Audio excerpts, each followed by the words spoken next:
Chapter 42. How much methinks I could despise this man, were I not bound in charity against it. Shakespeare, Henry VIII. One of the professional calls made by Lydgate soon after his return from his wedding journey was to Lowick Manor, in consequence of a letter which had requested him to fix a time for his visit.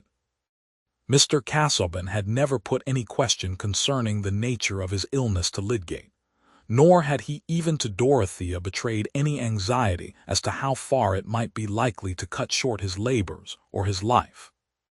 On this point, as on all others, he shrank from pity, and if the suspicion of being pitied for anything in his lot surmised or known in spite of himself was embittering, the idea of calling forth a show of compassion by frankly admitting an alarm or a sorrow was necessarily intolerable to him.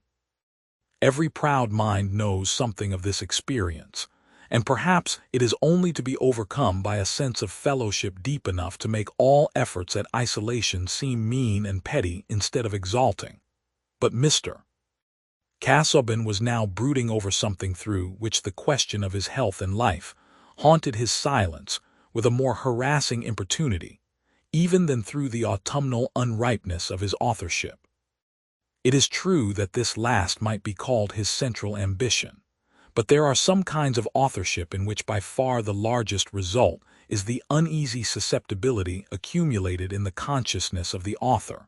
One knows of the river by a few streaks amid a long-gathered deposit of uncomfortable mud. That was the way with Mr. Casaubon's hard intellectual labors. Their most characteristic result was not the key to all mythologies, but a morbid consciousness that others did not give him the place which he had not demonstrably merited, a perpetual suspicious conjecture that the views entertained of him were not to his advantage, a melancholy absence of passion in his efforts at achievement, and a passionate resistance to the confession that he had achieved nothing. Thus his intellectual ambition, which seemed to others to have absorbed and dried him, was really no security against wounds, least of all against those which came from Dorothea. And he had begun now to frame possibilities for the future which were somehow more embittering to him than anything his mind had dwelt on before. Against certain facts he was helpless. Against Will Ladislaw's existence, his defiant stay in the neighborhood of Lowick, and his flippant state of mind with regard to the possessors of authentic, well-stamped erudition. Against Dorothea's nature, always taking on some new shape of ardent activity, and even in submission and silence covering fervid reasons which it was an irritation to think of. Against certain notions and likings which had taken possession of her mind in relation to subjects that he could not possibly discuss with her. There was no denying that Dorothea was as virtuous and lovely a young lady as he could have obtained for a wife.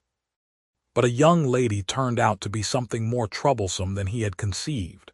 She nursed him, she read to him, she anticipated his wants, and was solicitous about his feelings. But there had entered into the husband's mind the certainty that she judged him, and that her wifely devotedness was like a penitential expiation of unbelieving thoughts, was accompanied with a power of comparison by which himself and his doings were seen too luminously as a part of things in general. His discontent passed vapor-like through all her gentle, loving manifestations, and clung to that inappreciative world which she had only brought nearer to him. Poor Mr. Casaubon! This suffering was the harder to bear because it seemed like a betrayal. The young creature who had worshipped him with perfect trust had quickly turned into the critical wife, and early instances of criticism and resentment had made an impression which no tenderness and submission afterwards could remove. To his suspicious interpretation, Dorothea's silence now was a suppressed rebellion. A remark from her which he had not in any way anticipated was an assertion of conscious superiority. Her gentle answers had an irritating cautiousness in them, and when she acquiesced, it was a self-approved effort of forbearance. The tenacity with which he strove to hide this inward drama made it the more vivid for him. As we hear with the more keenness what we wish others not to hear, Instead of wondering at this result of misery in Mr. Casaubon, I think it quite ordinary. Will not a tiny speck very close to our vision blot out the glory of the world, and leave only a margin by which we see the blot? I know no speck so troublesome as self, and who, if Mr. Casaubon had chosen to expound his discontents, his suspicions that he was not any longer adored without criticism, could have denied that they were founded on good reasons? On the contrary, there was a strong reason to be added, which he had not himself taken explicitly into account, namely, that he was not unmixedly adorable. He suspected this, however, as he suspected other things, without confessing it, and like the rest of us, felt how soothing it would have been to have a companion who would never find it out. This sore susceptibility in relation to Dorothea was thoroughly prepared before Will Ladislaw had returned to Lowick, and what had occurred since then had brought Mr. Casaubon's power of suspicious construction into exasperated activity. To all the facts which he knew, he added imaginary facts both present and future which became more real to him than those because they called up a stronger dislike, a more predominating bitterness. Suspicion and jealousy of Will Ladislaw's intentions, suspicion and jealousy of Dorothea's impressions, were constantly at their weaving work. It would be quite unjust to him to suppose that he could have entered into any coarse misinterpretation of Dorothea. His own habits of mind and conduct, quite as much as the open elevation of her nature, saved him from any such mistake. What he was jealous of was her opinion, the sway that might be given to her ardent mind in its judgments, and the future possibilities to which these might lead her. As to Will, though until his last defiant letter he had nothing definite which he would choose formally to allege against him, he felt himself warranted in believing that he was capable of any design which could fascinate a rebellious temper and an undisciplined impulsiveness. He was quite sure that Dorothea was the cause of Will's return from Rome and his determination to settle in the neighborhood, and he was penetrating enough to imagine that Dorothea had innocently encouraged this course. It was as clear as possible that she was ready to be attached to Will and to be pliant to his suggestions. They had never had a tete-a-tete without her bringing away from it some new troublesome impression, and the last interview that Mr. Casaubon was aware of Dorothea, on returning from Freshitt Hall, had for the first time been silent about having seen Will, had led to a scene which roused an angrier feeling against them both than he had ever known before. Dorothea's outpouring of her notions about money, in the darkness of the night, had done nothing but bring a mixture of more odious foreboding into her husband's mind. And there was the shock lately given to his health always sadly present with him. He was certainly much revived. He had recovered all his usual power of work. The illness might have been mere fatigue, and there might still be 20 years of achievement before him, which would justify the 30 years of preparation. That prospect was made the sweeter by a flavor of vengeance against the hasty sneers of Carp and Company. For even when Mr. Casaubon was carrying his taper among the tombs of the past, those modern figures came athwart the dim light and interrupted his diligent exploration. To convince Carp of his mistake, so that he would have to eat his own words with a good deal of indigestion, would be an agreeable accident of triumphant authorship, which the prospect of living to future ages on earth and to all eternity in heaven could not exclude from contemplation. Since thus, the prevision of his own unending bliss could not nullify the bitter savors of irritated jealousy and vindictiveness, it is the less surprising that the probability of a transient earthly bliss for other persons, when he himself should have entered into glory, had not a potently sweetening effect. If the truth should be that some undermining disease was at work within him, there might be large opportunity for some people to be the happier when he was gone. And if one of those people should be Will Ladislaw, Mr. Casaubon objected so strongly that it seemed as if the annoyance would make part of his disembodied existence. This is a very bare and therefore a very incomplete way of putting the case. The human soul moves in many channels, and Mr. Casaubon, we know, had a sense of rectitude and an honorable pride in satisfying the requirements of honor, which compelled him to find other reasons for his conduct than those of jealousy and vindictiveness. The way in which Mr. Casaubon put the case was this. In marrying Dorothea Brooke, I had to care for her well-being in case of my death, but well-being is not to be secured by ample, independent possession of property. On the contrary, occasions might arise in which such possession might expose her to the more danger. She is ready prey to any man who knows how to play adroitly either on her affectionate ardor or her quixotic enthusiasm. And a man stands by with that very intention in his mind, a man with no other principle than transient caprice, and who has a personal animosity towards me. I am sure of it, an animosity which is fed by the consciousness of his ingratitude, and which he has constantly vented in ridicule, of which I am as well assured as if I had heard it. Even if I live, I shall not be without uneasiness as to what he may attempt through indirect influence. This man has gained Dorothea's ear. He has fascinated her attention. He has evidently tried to impress her mind with the notion that he has claims beyond anything I have done for him. If I die, and he is waiting here on the watch for that, he will persuade her to marry him. That would be calamity for her and success for him. She would not think it calamity. He would make her believe anything. She has a tendency to immoderate attachment which she inwardly reproaches me for not responding to, and already her mind is occupied with his fortunes. He thinks of an easy conquest and of entering into my nest. That I will hinder. Such a marriage would be fatal to Dorothea. Has he ever persisted in anything except from contradiction? In knowledge he has always tried to be showy at small cost. In religion he could be, as long as it suited him, the facile echo of Dorothea's vagaries. When was sciolism ever dissociated from laxity? I utterly distrust his morals, and it is my duty to hinder to the utmost the fulfillment of his designs.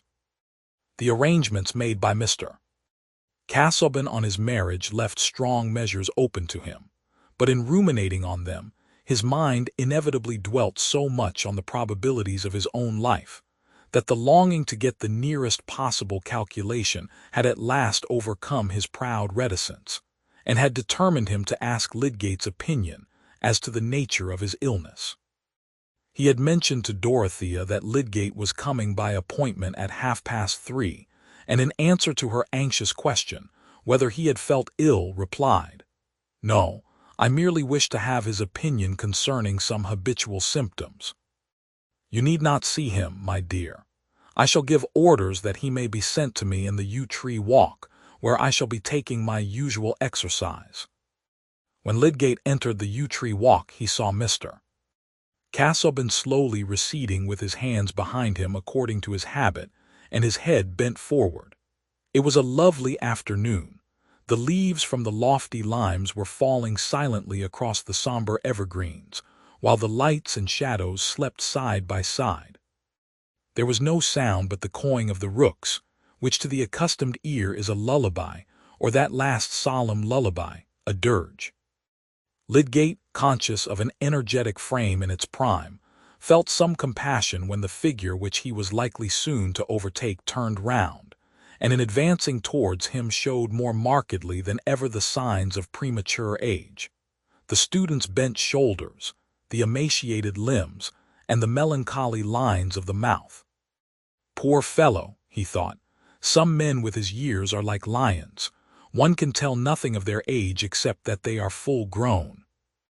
"Mr. Lydgate," said Mr. Casaubon, with his invariably polite air, "I am exceedingly obliged to you for your punctuality. We will, if you please, carry on our conversation in walking to and fro. I hope your wish to see me is not due to the return of unpleasant symptoms," said Lydgate, filling up a pause. "Not immediately, no. In order to account for that wish I must mention, what it were otherwise needless to refer to, that my life, on all collateral accounts insignificant, derives a possible importance from the incompleteness of labors which have extended through all its best years. In short, I have long had on hand a work which I would fain leave behind me in such a state, at least, that it might be committed to the press by others. Were I assured that this is the utmost I can reasonably expect, that assurance would be a useful circumscription of my attempts, and a guide in both the positive and negative determination of my course. Here Mr. Casaubon paused, removed one hand from his back and thrust it between the buttons of his single-breasted coat. To a mind largely instructed in the human destiny, hardly anything could be more interesting than the inward conflict implied in his formal measured address, delivered with the usual sing-song and motion of the head. Nay, are there many situations more sublimely tragic than the struggle of the soul with the demand to renounce a work which has been all the significance of its life, a significance which is to vanish as the waters which come and go where no man has need of them? But there was nothing to strike others as sublime about Mr. Casaubon, and Lydgate, who had some contempt at hand for feudal scholarship, felt a little amusement mingling with his pity. He was at present too ill acquainted with disaster to enter into the pathos of a lot where everything is below the level of tragedy, except the passionate egoism of the sufferer. "You refer to the possible hindrances from want of health," he said, wishing to help forward Mr. Casaubon's purpose, which seemed to be clogged by some hesitation. "I do. You have not implied to me that the symptoms which, I am bound to testify, you watched with scrupulous care, were those of a fatal disease. But were it so, Mr. Lydgate, I should desire to know the truth without reservation, and I appeal to you for an exact statement of your conclusions. I request it as a friendly service. If you can tell me that my life is not threatened by anything else than ordinary casualties, I shall rejoice, on grounds which I have already indicated. If not, knowledge of the truth is even more important to me." "Then I can no longer hesitate as to my course," said Lydgate. "But the first thing I must impress on you is that my conclusions are doubly uncertain. Uncertain not only because of my fallibility, but because diseases of the heart are eminently difficult to found predictions on. In any case, one can hardly increase appreciably the tremendous uncertainty of life." Mr. Casaubon winced perceptibly, but bowed. "I believe that you are suffering from what is called fatty degeneration of the heart, a disease which was first divined and explored by Eliot, the man who gave us the stethoscope, not so very many years ago. A good deal of experience, a more lengthened observation, is wanting on the subject, but after what you have said, it is my duty to tell you that death from this disease is often sudden. At the same time, no such result can be predicted. Your condition may be consistent with a tolerably comfortable life for another 15 years, or even more. I could add no information to this beyond anatomical or medical details, which would leave expectation at precisely the same point." Lydgate's instinct was fine enough to tell him that plain speech, quite free from ostentatious caution, would be felt by Mr. Casaubon as a tribute of respect. "I thank you, Mr. Lydgate," said Mr. Casaubon, after a moment's pause. "One thing more I have still to ask. Did you communicate what you have now told me to Mrs. Casaubon? Partly, I mean, as to the possible issues." Lydgate was going to explain why he had told Dorothea, but Mr. Casaubon, with an unmistakable desire to end the conversation, waved his hand slightly and said again, "I thank you," proceeding to remark on the rare beauty of the day. Lydgate, certain that his patient wished to be alone, soon left him, and the black figure with hands behind and head bent forward continued to pace the walk where the dark yew trees gave him a mute companionship in melancholy, and the little shadows of bird or leaf that fleeted across the aisles of sunlight stole along in silence as in the presence of a sorrow. Here was a man who now for the first time found himself looking into the eyes of death, who was passing through one of those rare moments of experience when we feel the truth of a commonplace, which is as different from what we call knowing it, as the vision of waters upon the earth is different from the delirious vision of the water, which cannot be had to cool the burning tongue. When the commonplace "we must all die" transforms itself suddenly into the acute consciousness, "I must die, and soon," then death grapples us, and his fingers are cruel. Afterwards he may come to fold us in his arms as our mother did, and our last moment of dim earthly discerning may be like the first. To Mr. Casaubon now, it was as if he suddenly found himself on the dark river brink and heard the plash of the oncoming oar, not discerning the forms, but expecting the summons. In such an hour the mind does not change its lifelong bias, but carries it onward in imagination to the other side of death, gazing backward, perhaps with the divine calm of beneficence, perhaps with the petty anxieties of self-assertion. What was Mr. Casaubon's bias his acts will give us a clue to. He held himself to be, with some private scholarly reservations, a believing Christian, as to estimates of the present and hopes of the future. But what we strive to gratify, though we may call it a distant hope, is an immediate desire. The future estate for which men drudge up city alleys exists already in their imagination and love. And Mr.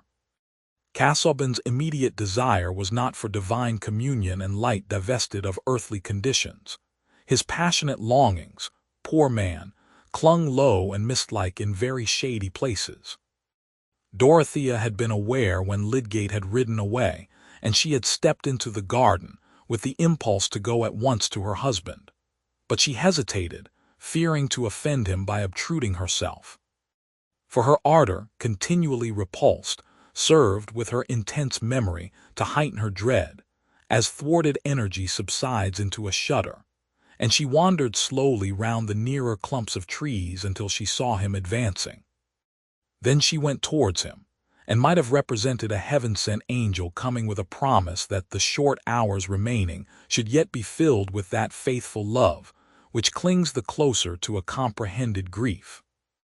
His glance in reply to hers was so chill that she felt her timidity increased, yet she turned and passed her hand through his arm.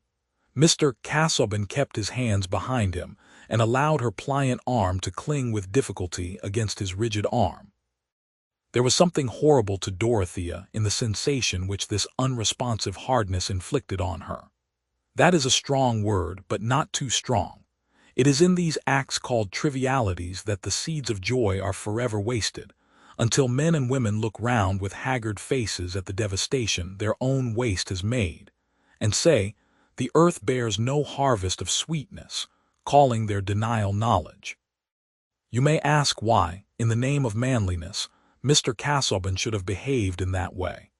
Consider that his was a mind which shrank from pity. Have you ever watched in such a mind the effect of a suspicion that what is pressing it as a grief may be really a source of contentment, either actual or future, to the being who already offends by pitying? Besides, he knew little of Dorothea's sensations, and had not reflected that on such an occasion as the present they were comparable in strength to his own sensibilities about Carp's criticisms.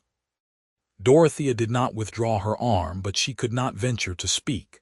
Mr. Casaubon did not say, "I wish to be alone," but he directed his steps in silence towards the house, and as they entered by the glass door on this eastern side, Dorothea withdrew her arm and lingered on the matting, that she might leave her husband quite free.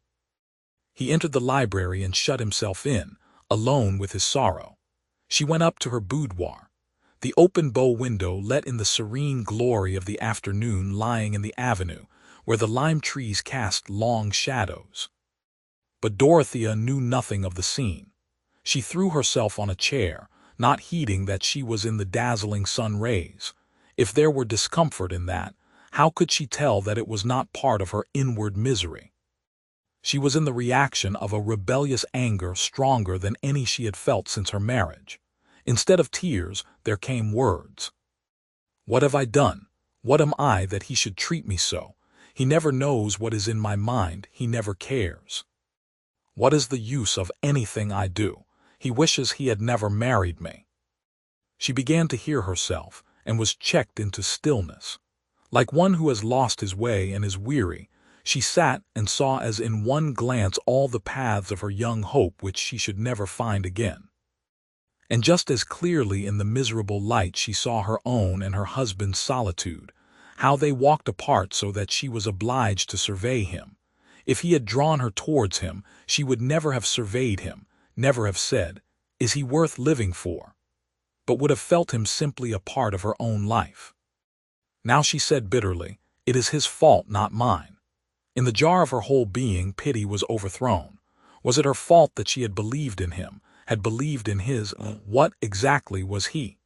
She was able enough to estimate him, she who waited on his glances with trembling and shut her best soul in prison, paying it only hidden visits that she might be petty enough to please him.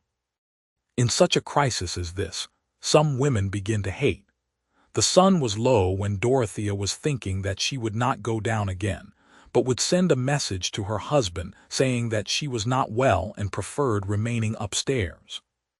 She had never deliberately allowed her resentment to govern her in this way before, but she believed now that she could not see him again without telling him the truth about her feeling, and she must wait till she could do it without interruption. He might wonder and be hurt at her message. It was good that he should wonder and be hurt. Her anger said, as anger is apt to say, that God was with her, that all heaven, though it were crowded with spirits watching them, must be on her side. She had determined to ring her bell when there came a rap at the door. Mr. Casaubon had sent to say that he would have his dinner in the library. He wished to be quite alone this evening, being much occupied. "I shall not dine then, Tantrip." "Oh, madam, let me bring you a little something." "No, I am not well. Get everything ready in my dressing-room, but pray do not disturb me again." Dorothea sat almost motionless in her meditative struggle, while the evening slowly deepened into night. But the struggle changed continually, as that of a man who begins with a movement towards striking and ends with conquering his desire to strike. The energy that would animate a crime is not more than is wanted to inspire a resolved submission, when the noble habit of the soul reasserts itself. That thought with which Dorothea had gone out to meet her husband, her conviction that he had been asking about the possible arrest of all his work, and that the answer must have wrung his heart, could not be long without rising beside the image of him, like a shadowy monitor looking at her anger with sad remonstrance. It cost her a litany of pictured sorrows and of silent cries that she might be the mercy for those sorrows, but the resolved submission did come, and when the house was still, and she knew that it was near the time when Mr.